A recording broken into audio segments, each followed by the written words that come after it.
पंडित जी, ये बच्चे कुछ जानना चाह रहे थे कि जो तुलसी माता की हमारी कथा होती है या पूजा होती है, इसके बारे में ये बच्चे जानना चाहते थे। थोड़ा सा बताइए कुछ। मैं जैसे इसके आप। बारे में बताना चाहता हूँ कि तुलसा विवाह जो है क्यों मनाए जाते हाँ जी, हैं, है हाँ ना जी। बच्चों?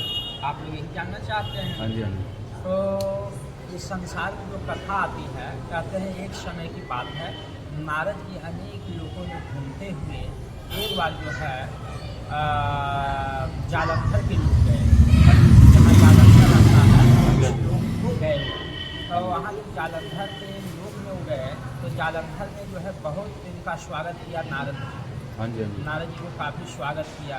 नारद जी जब वहाँ पहुँचे तो जालंधर का सारा धन वैभव साम्राज्य देख के तो नारद जी ने कहा जालंधर से, जालंधर मैंने तुम्हारा धन वैभव साम्राज्य सब कुछ देख लिया। हाँ जी, हाँ जी। तो मुझे बड़ा आश्चर्य होता है, इन सब होते हुए भी तुम्हारे पास जो है स्त्री रत्न का जो है कमी है। हाँ जी, हाँ जी। एक राजा और सारा धन से भरा पड़ा हुआ राजा के पास, हाँ जी, हाँ जी। उसके बाद यदि स्त्री रत्न नहीं है हाँ तो जी। सारा धन जो है बेकार है आपका, सही बात है। सारा साम्राज्य जो है आपका बेकार हाँ जी, है।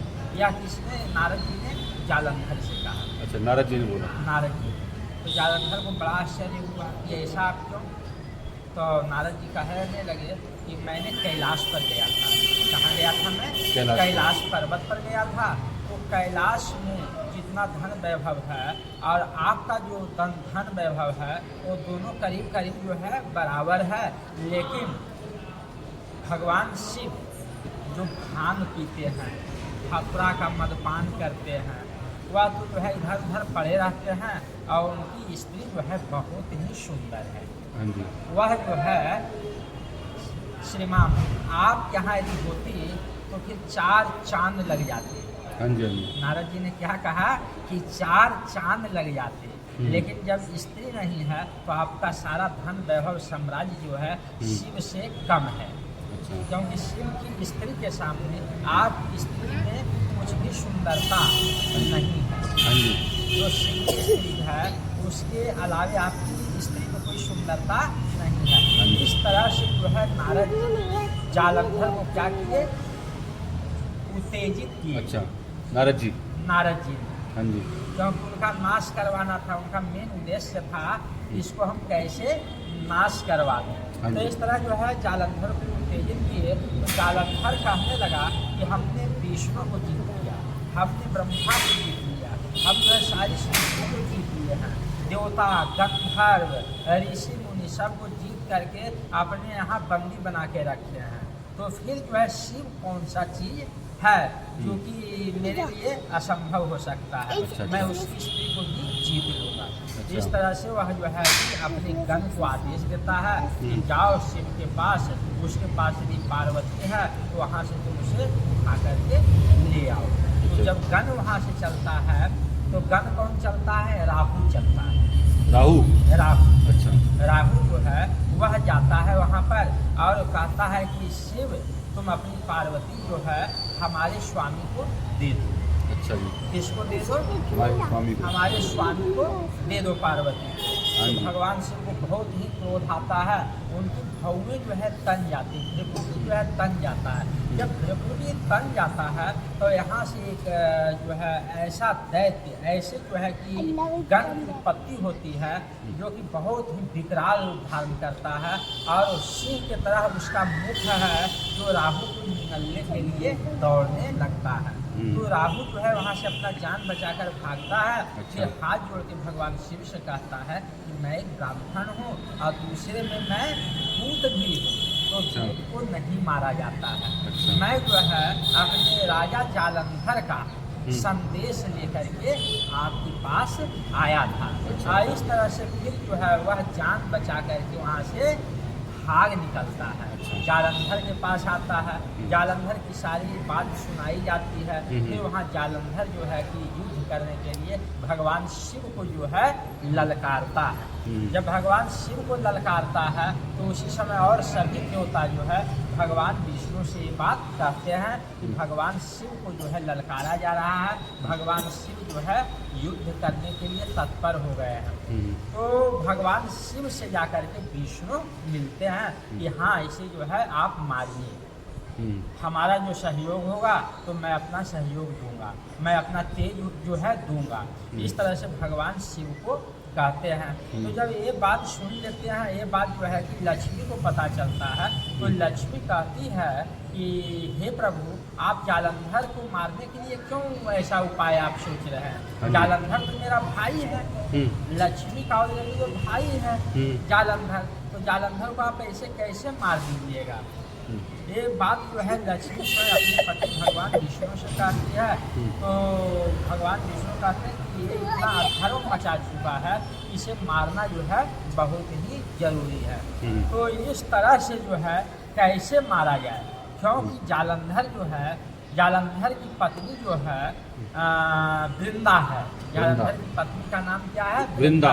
वो जो है बहुत ही पतिव्रता स्त्री रहती है, और जो स्त्री पतिव्रता होती है उसके पति को कोई मार नहीं सकता, इतना तेज प्रबल होता है कि उसको मारना आसान नहीं होता है। तो यहाँ तो युद्ध होने लगता है भगवान शिव में, और इधर जालंधर में काफ़ी समय तक युद्ध चलता है, लेकिन फिर भी जालंधर नहीं मारा जाता है।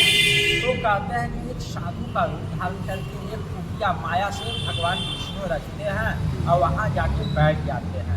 तो वहाँ जो है वृंदा आती है और साधु जान करके भगवान विष्णु को नमस्कार करती है और कहती है कि युद्ध हो रहा है, हमारे पति और भगवान शिव के संग में युद्ध हो रहा है, किसकी जीत होगी, कौन हारेगा?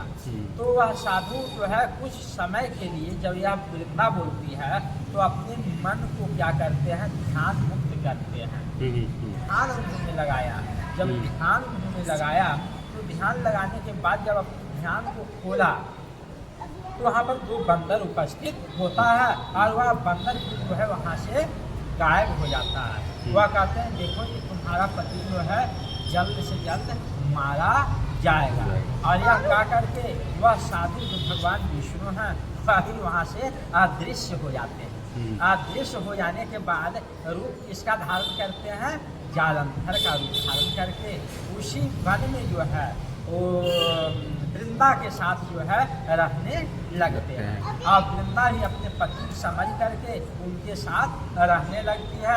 लेकिन फिर वृंदा का अस्तित्व जो है नष्ट हो जाता है। तो यह समझ जाती है हमारे साथ क्या किया गया है, छल किया गया है।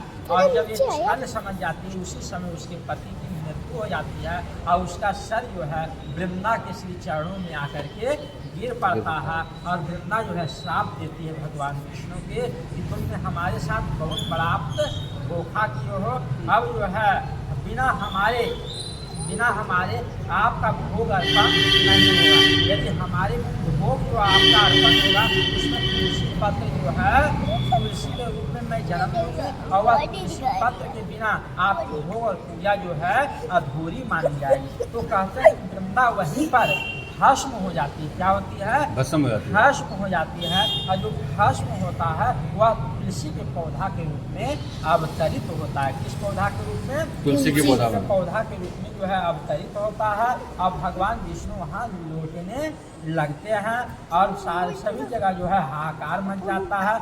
उसी समय से जो है भगवान विष्णु की पूजा किया जाता है, मनाया जाता है, और तुलसी का भोग जो है अर्पण किया जाता है। उसी समय से जो तुलसी वहाँ भस्म होती है, उसी समय से फिर विवाह का प्रचलन किया गया कि तुलसी माता के साथ जो है वह भी लक्ष्मी स्वरूप है, और उसका विवाह जो है भगवान विष्णु के संग में किया गया। भोग में भी तुलसी का पत्र जो है भगवान विष्णु के अर्पण किया जाता है। इस तरह से जो है हम तुलसा विवाह मनाते हैं, तुलसी की पूजा की जाती है।